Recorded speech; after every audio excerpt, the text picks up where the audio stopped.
smiling? Say cheese.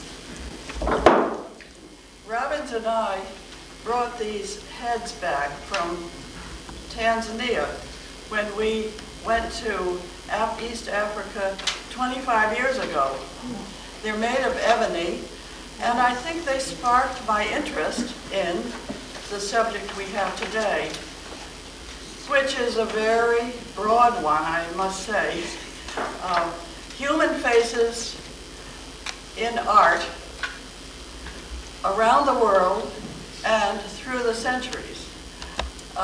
Too big to really do justice, but along with all these pictures, perhaps it'll work out, because they say a picture's worth 1,000 words. With that, maybe I don't need to say anything, but I will.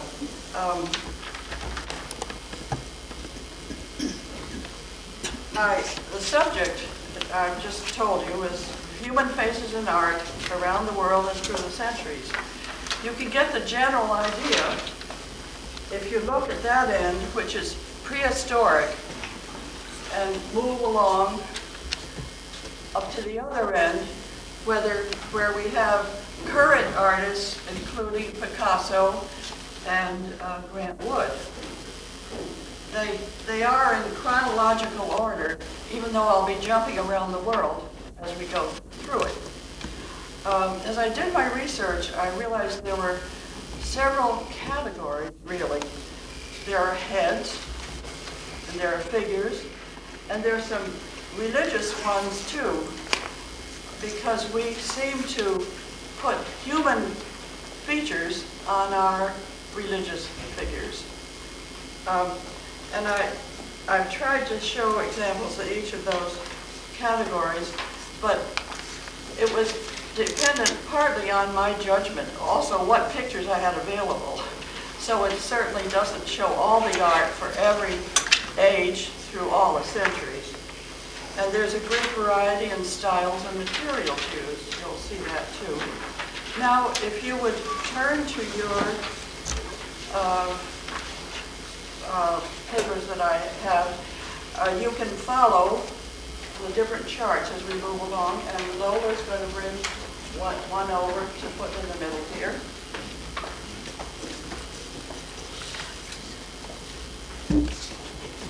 Thanks.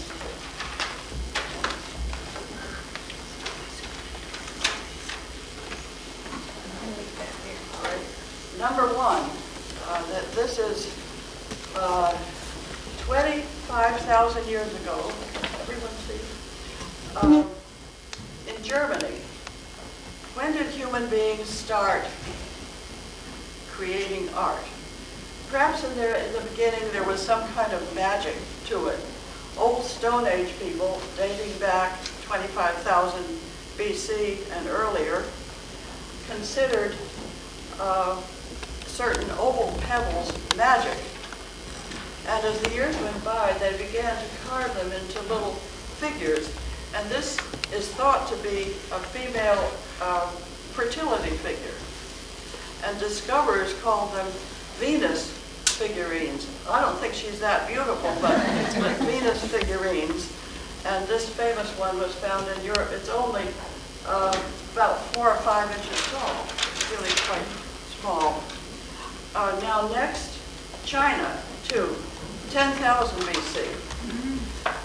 This has the distinction of being the earliest prehistoric clay human image and was made in China about 10,000 BC. They probably used a brush for the eyes and the nose and the mouth, and there are little lines that I think could be a beard. Next,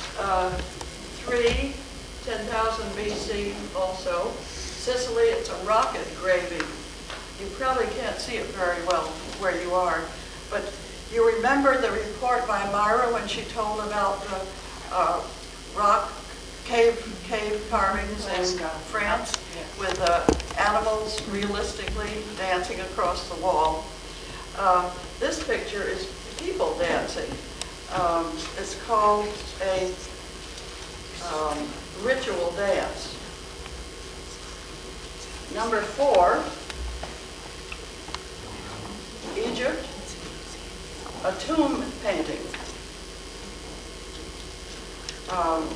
shows quite a few stylized people and lots of lively daily life that the person who died could have accompanied him or her as he went into the afterlife.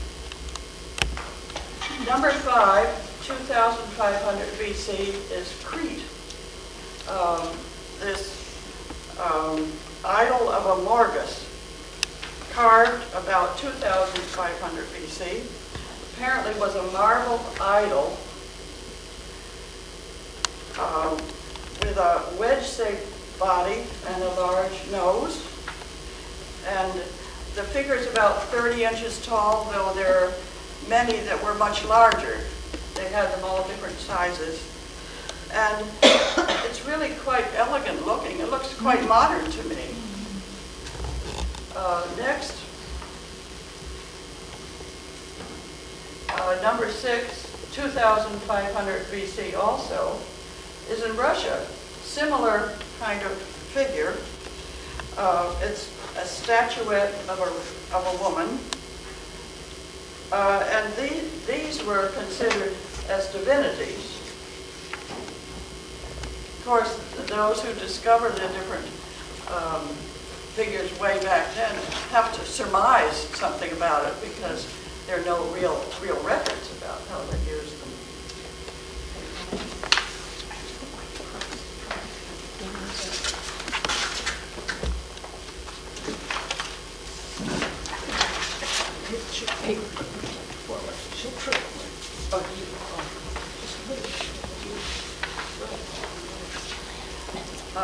If you turn your page,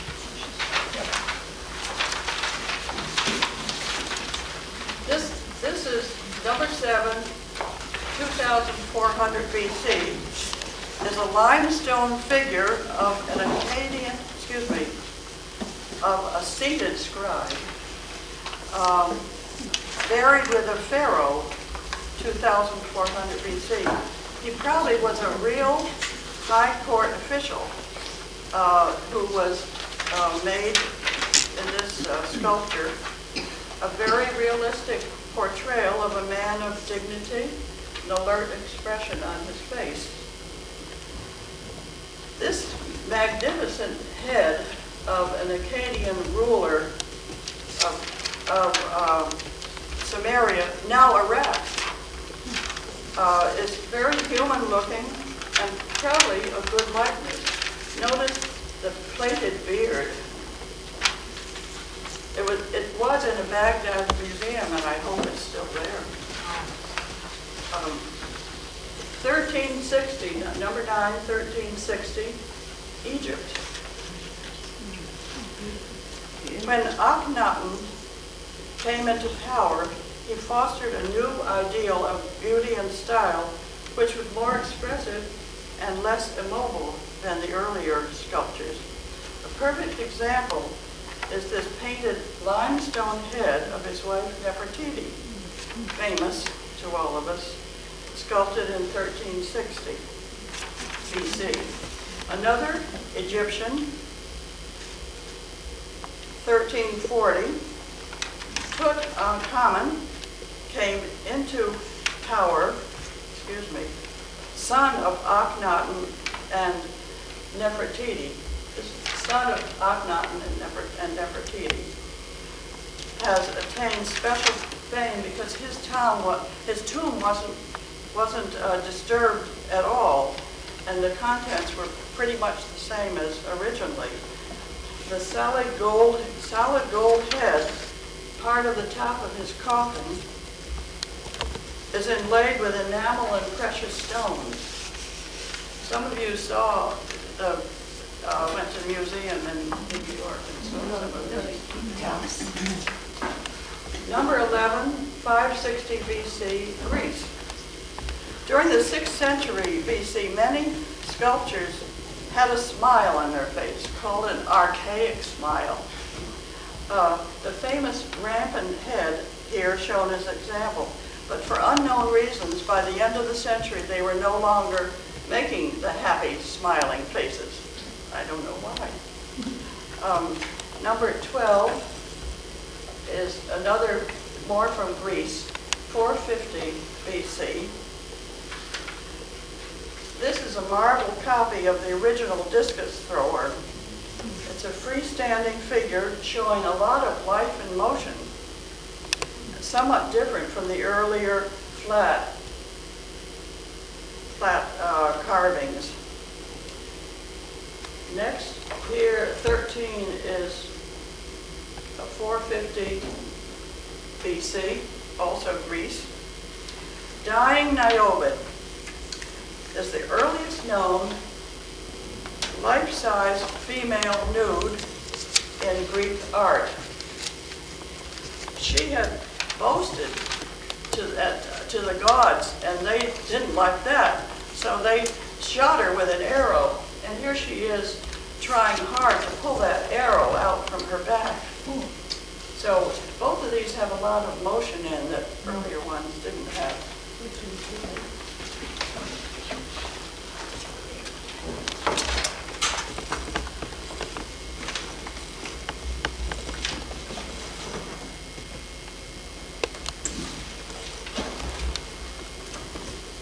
We're moving on to China now. This is 219 in BC.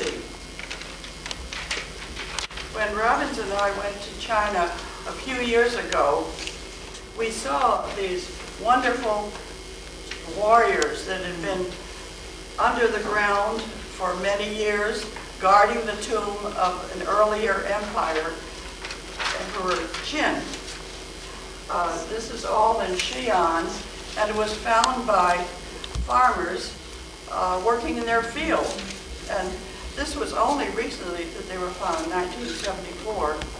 Since then, the Chinese have unearthed thousands and thousands of figures. It's just amazing. You can't believe all of these. And each of them has their own particular uniform. This is a general. And their own features. Each face was different.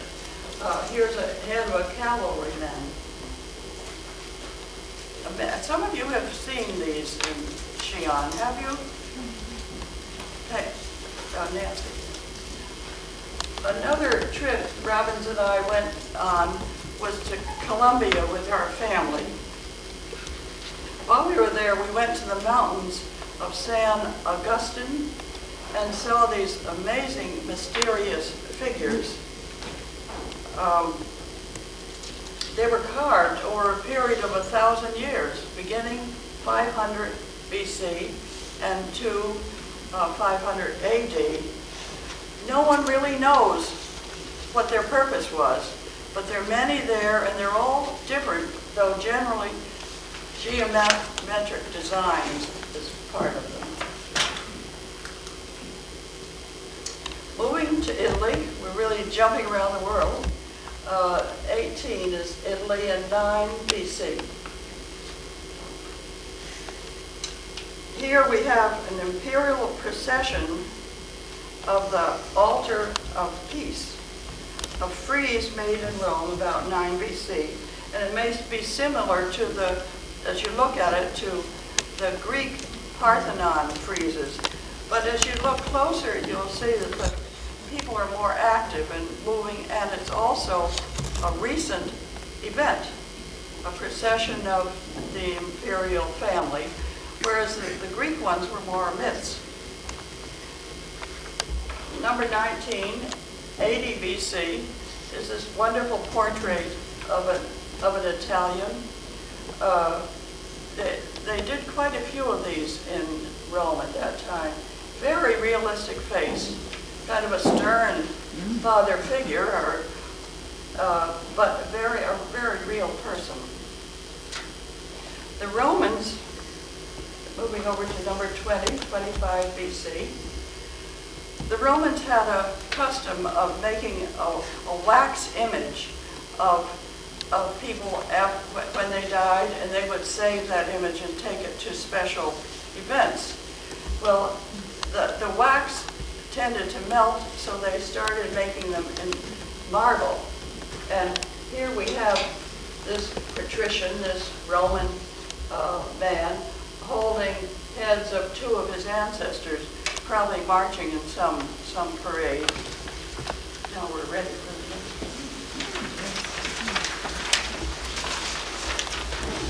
Amazing what people can do, isn't it?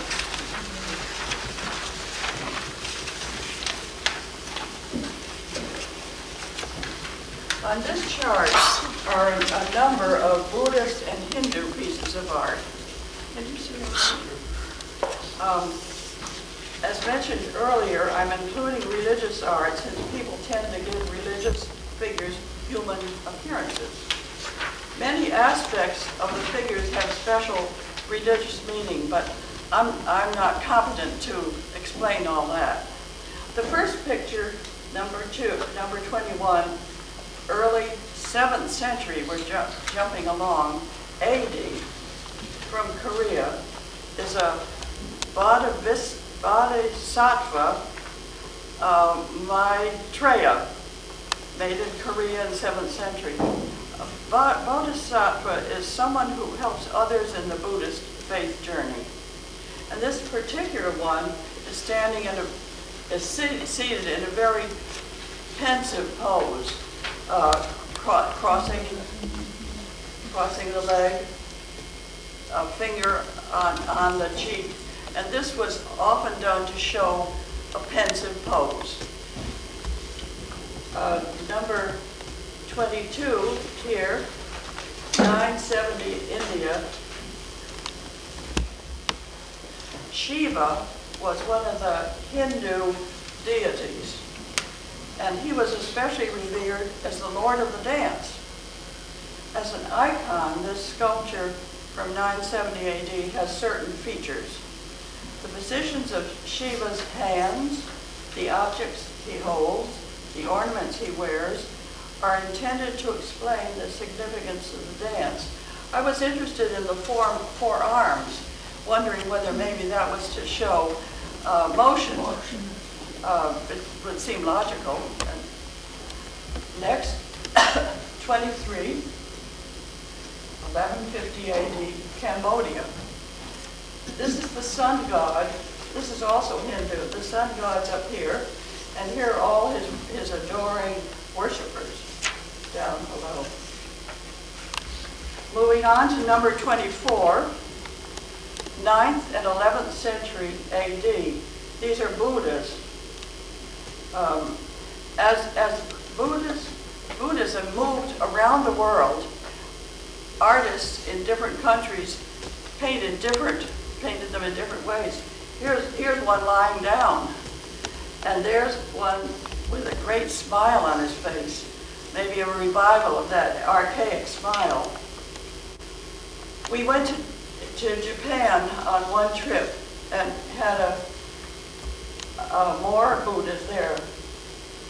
This one of 1250 AD is at Kamakura, and it is huge. It's 40 feet high and has been there since 1250. It continues to attract all kinds of visitors, us too, and we had to have our pictures taken in front of it. Over here is an even older one, the Todaiji, at the Todaiji Temple. This is the largest bronze statue in the world. It weighs 450 tons, and amazingly was constructed more than 1,200 years ago. Imagine their being able to do that again.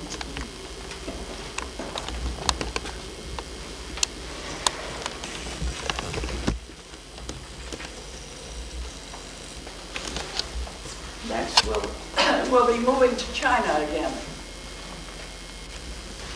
I told you we'd jump around the world. 750 AD, China.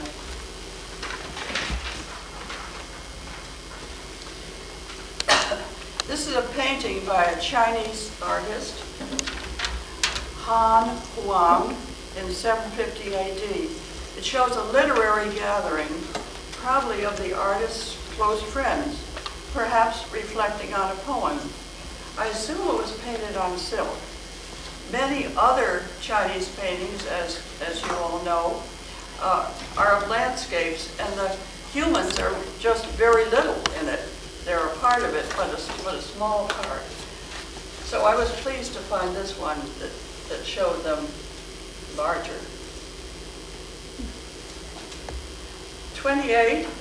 50 AD Germany. Back to Europe again.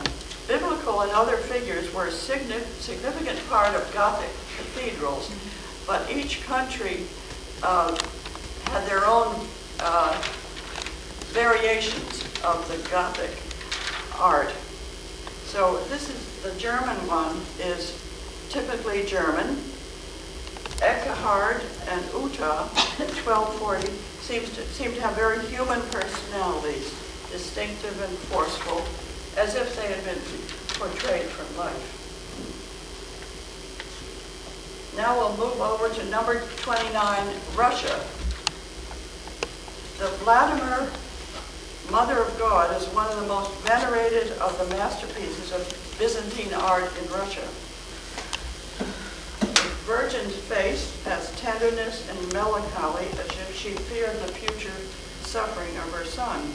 Sam Yaviner described how icons were used symbolically in Russia and for instruction and for moral lessons.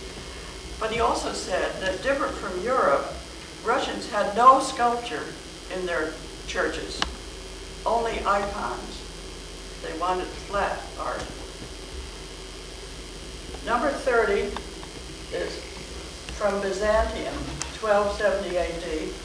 Byzantium is Turkey. Madonna enthroned, the 13th century, before the Turkish conquest. Icons were usually on wood with a gold background and very delicate. They have to follow strict rules for icons. You might have some variations, but there were certain things you just really have to do. Italy, 1370 AD, number 31. In the next century, the Italian artist Giotto painted another Madonna enthroned, and some think of him as the beginner of Western painting. Artists who painted in Florence began to become to be equal to architects and sculptors, and cathedrals included religious paintings as well as sculpture. So Giotto was an important person in painting Europe.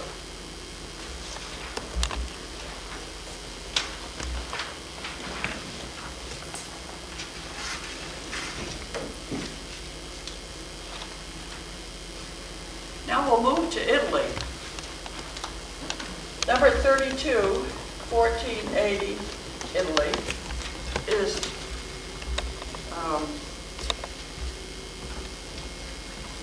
a very realistic portrait of an old man and his grandson, painted by an artist called Domenico Ghirlandaio. He's painted the face with infinite care for the details, and there's a wonderful, tender feeling between the grandfather and the child. Here in Flanders, number 33, 1400, is a portrait of a lady, the work of a Flemish 15th century artist, Roger van Weyden. He was the most popular portrait painter of his time, and he liked to show the psychology and the character of the person. With this portrait of a lady, he not only shows her beauty, but he shows that she's a woman of fine background and to be looked up to. Doing portraits in China too. In 1450, China.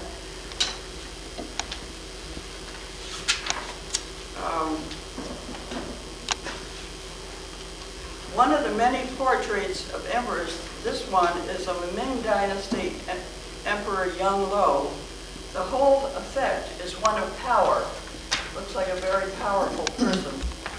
Yet, you can see in the background very tiny embroideries, really fine work, in addition to the bright, plain color of his clothing. Birth of, 35, this is the 1440, The Birth of Venus by Botticelli. This is the first nude goddess in art since Roman times, and she's in a pose like the classical statues of Venus. Oops, here she is. Though Botticelli had learned much about how to draw figures, he made them kind of flat and unreal. They look like they're floating a little, she does. He liked to paint a lot of golden hair. And there are two people over here that look like Christian angels. So he's kind of mixed the mist with the Christianity. Next, 36, 1475, The Creation of Adam by Michelangelo. Another picture we all know. It's interesting to compare these two pictures.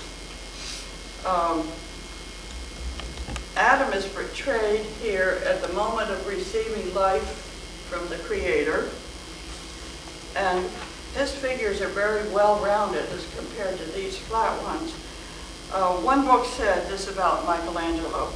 Michelangelo is the Lord Almighty of the naked figure, and he really studied it well and portrayed it well.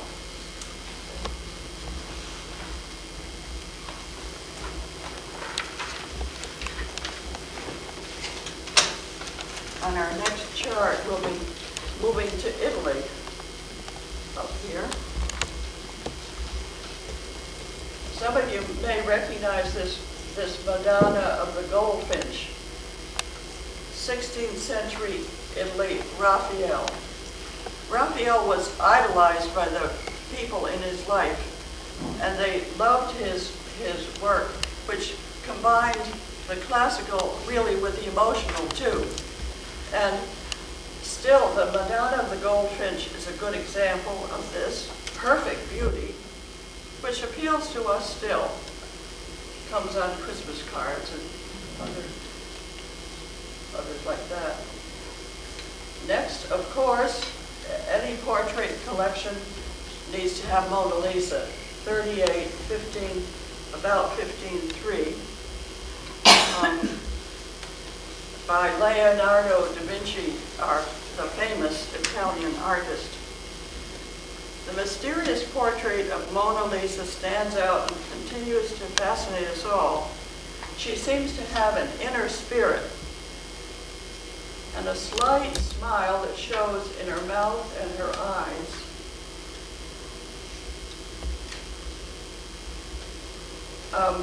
Leonardo da Vinci painted it when he was about 50 and had already had many skills learned from a lifetime of painting and other skills he had too. 39, Germany, portrait of Hieronymus Holzschuher, painted by Albrecht Dürer. From his German background, Dürer had developed a love of detail, and he was a master workman. He was also a master of painting character, as shown in this very assertive German-looking face. Now down here, number 40, 1500, Kingdom of Benin, which is in Africa. Another year I gave a report on the ancient Kingdom of Benin, which flourished as an important commercial center in Africa for several hundred years. This portrait of a man was made in the 1500s, and one of the commemorative heads used to memorialize royal or family leaders. It's beautifully cast in bronze, using a system earlier developed in China. Here are manuscripts. This from Persia, number 41, and this one from India, number 42. But you'll really need to come up to see later. They're so small. But that's the only art of humans that I could find for those countries. This is interesting. It shows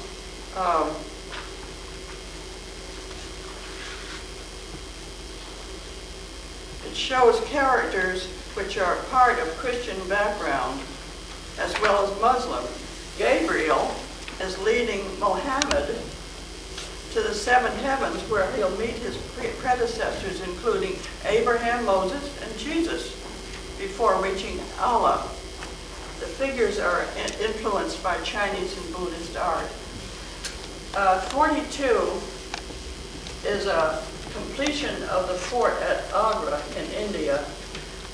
The figures are very human, very different from these figures over here. Do come see them afterwards. They're,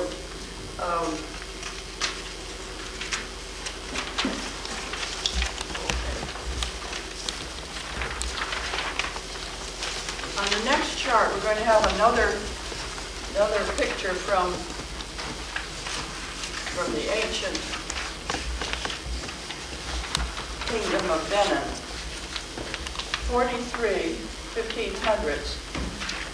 This is probably one of the most famous images in African art. It's a brass commemorative head of the Queen Mother Idia, a powerful 16th century woman of the Kingdom of Benin.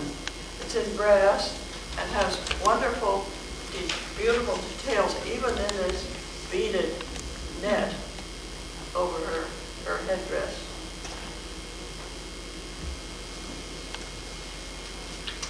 44, 1580, over in Holland.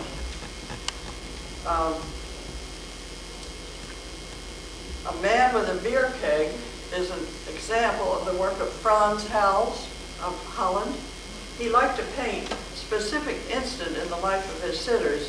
He chose subjects in all sorts of conditions of life, but often the best ones were of his cronies. Here, like this man enjoying his beer.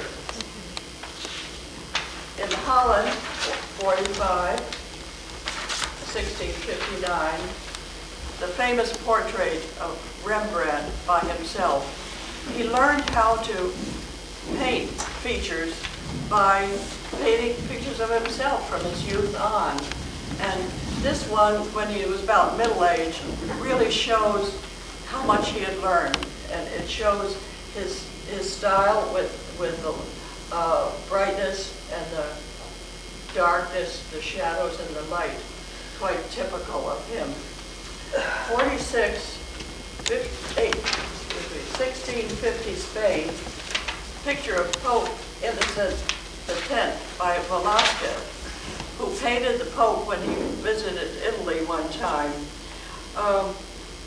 He loved colors and darkness and brightness, similar to Rembrandt, but even more to Vermeer that we're going to do next.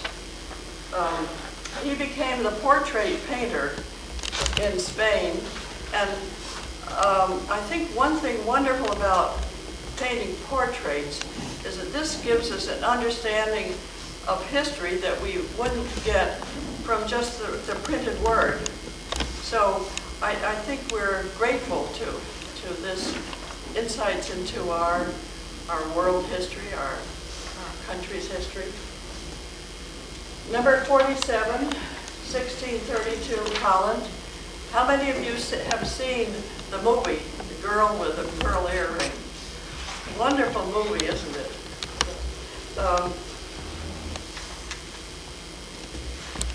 She has a mysterious quality that's typical of Vermeer's paintings that make you want to know what's the story behind this.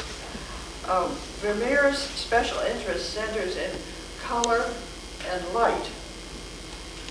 Notice how the light falls on her face and on the blues and the yellows and on the pearl.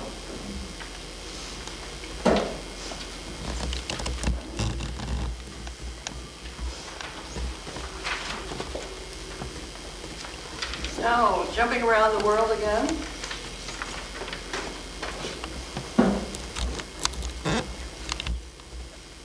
To Japan. 18th century Japan, 48. This is a block print of a woman with a fan and the garden fence. It's a typical Japanese, delicate, graceful, oriental look. The artist, Suzuki Haranobu, was the person who invented the multicolor woodblock. And later on, these Japanese prints influenced European art, showing how art goes around the world, but ideas do. Number 49, United States, 1737. John Singleton Copley was the first American colonial master artist. This 18th century painting of Mrs. Seymour Fort is an example of one of his portraits. Actually, in colonial times, painting wasn't regarded very well. And he knew that if he wanted to earn a living, he'd have to learn how to paint portraits. So he did, and did very well. And we're fortunate to have a lot of paintings of colonial people that we wouldn't have had otherwise, including Mrs. Seymour Fort. Don't know who she is, but she represents that, one of the people of that time, our own history. Number 50, 1746, Spain. 100 years after Velázquez, Goya painted this young boy, Don Manuel Osorio, with bright color and lively addition of animals. Though he portrayed all kinds of people, he especially loved children and painted them with wise, tender faces. Sweet-looking boy. England, number 51. William Hogarth, a fine portrait artist of 18th century England, once said, "My picture is a stage, and men and women are the players." One of these players was the Shrimp Girl, a lively, smiling young woman with a basket of shrimp on her head. Some people call her the Madonna of the fish market. Hogarth painted people in all walks of life, being very creative in his style. Next, 52, 1781, France. Meanwhile, in France, Jean-Antoine Houdon was using neoclassic style for his sculpture. Here's Voltaire wearing a Roman toga and headband. He was invited to come to the United States to make a sculpture of George Washington. And he made two models, one with a toga and one in ordinary clothing. And the Americans turned down the toga. They really wanted ordinary clothes. Though it does have kind of a classic style, the way he's standing so kind of stiffly there. Another portrayal of George Washington came in 54 by the well-known Gilbert Stuart. Mark Twain once said about this picture, "If Washington should rise from the dead and not resemble the Stuart portrait, he would be denounced as an imposter." This is how we think of George Washington. Pink cheeks and all.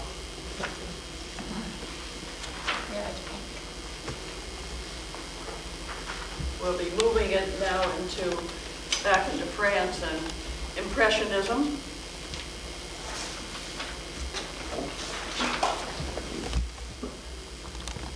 Number 55, France, The Fifer by Edward Monet. Impressionism was a totally new look, and here's one example. Flat, without depth, and with patches of color. Another Impressionist painter was Van Gogh, 1888. It's a wonderful portrait in the Impressionist style. The peasant is looking right at us, and the strength of his character is added to by his strong hands there. Moving on to the United States again, Mary Cassatt, finally a woman artist here, 1891. This is the bath, and it's also in the Impressionist style, perhaps influenced in addition by Japanese prints. The mother and child have simplified forms and a flat composition. 58, France. In the 19th century France, Rodin reinvented sculpture just as the Impressionists reinvented painting. He said, "What matters in sculpture is not whether it's finished or complete, but whether it conveys to the beholder the way it grew." Rodin's famous thinker, shown here, has an unfinished look, but it still seems vigorous and satisfying.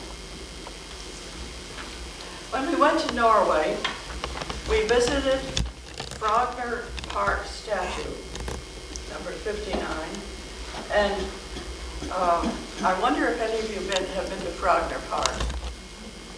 You have? Yeah. This park is peopled by statues that were made by the sculptor Gustav Vigeland, and Oslo, Norway supported him for 20 years while he made all these statues. They gave him the park space, and it's very exciting to walk through this park. These are all ages, all nude figures, and doing all kinds of things. And to walk through it, you feel like you're part of life there. Let's see. Oh, no, we're next.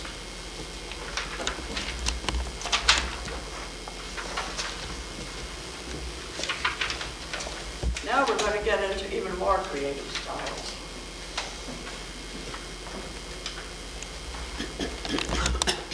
Number 60 here, 1907, is Les Demoiselles d'Avignon by Picasso.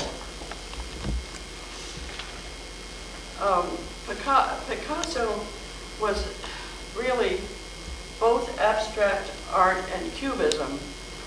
Picasso was born in Spain, but he worked in France, so I have included both countries for him. But he startled the world when he painted this picture, partly because these were prostitutes, not somebody you would usually paint. And in addition, it's made up of a lot of shapes, flat shapes, very, very different from any other art. Picasso startled the world again with Young Girl at the Mirror. In a way, it's an exercise in color and design. It looks as though he's cut the girl all apart. There's the mirror, girl. And he's put it together in order to make a colorful composition, not to a realistic picture. It is a colorful composition, isn't it? Next, 62, Woman with a Rape in Russia. when we were with Sim Yavaner a couple weeks ago, he said when communist Russia started, art was put down unless it was very realistic and had a socialist message. And other types of art were called dissident. So I imagine this one was called dissident because that's not really realistic. 63, United States, Woman with Plants by Grant Wood. In 1938, the American artist Grant Wood painted Woman with Plants, a portrait of his mother. He made popular portraits of American types rooted in Iowa soil. He had his own particular style with careful planning and craftsmanship, but most of all, a sympathy and caring for the people he painted. 64, United States again. Jacob Lawrence, and the picture is of the builders. Jacob Lawrence was a 20th century artist who grew up in Harlem and was encouraged in art by well-known artists then working in Harlem. Influenced by Expressionism and Cubism, he developed his own style with flat shapes and picture designs often distorted. He related his pictures to the human condition and to brotherhood. Symbolically, the construction workers back here are moving on to something new, building a new house, and the family is also moving on to something new. Jacob Lawrence also, this is number 65, 1970, painted this picture of Jesse Jackson, which was one of the covers of Life. This was lent me by Myra. And many of the portraits are painted. There are also photographs, a variety of faces nowadays, but I chose this one by Jacob Lawrence of Jesse Jackson. Now, as I completed my report, I realized that there were a lot of fringe benefits from doing this report. One was, for me, it was kind of a review of art history. And the other, I realized how much I appreciate all of you for the reports you have given on artists over the years. I know so much more about art than I ever would have if I hadn't been in this art class. So I realized again how much I appreciate that. Finally, I had three conclusions. One is that artists' portrayal of humans gives insight into history and cultures that add much that can't be found in the printed word. Second, creativity in art seems to be a natural tendency at wherever and whenever humans lived, something we have in common with other humans. Third, there seems to be a tendency for creative ideas to spread across borders. So I got the inspiring thought that there are no borders in art, no political borders, that art moves around and creativity is part of our world. So that's it. I hope you'll come up and look at these up close. And starting with prehistoric and ending modern. This is quite a few centuries we've covered.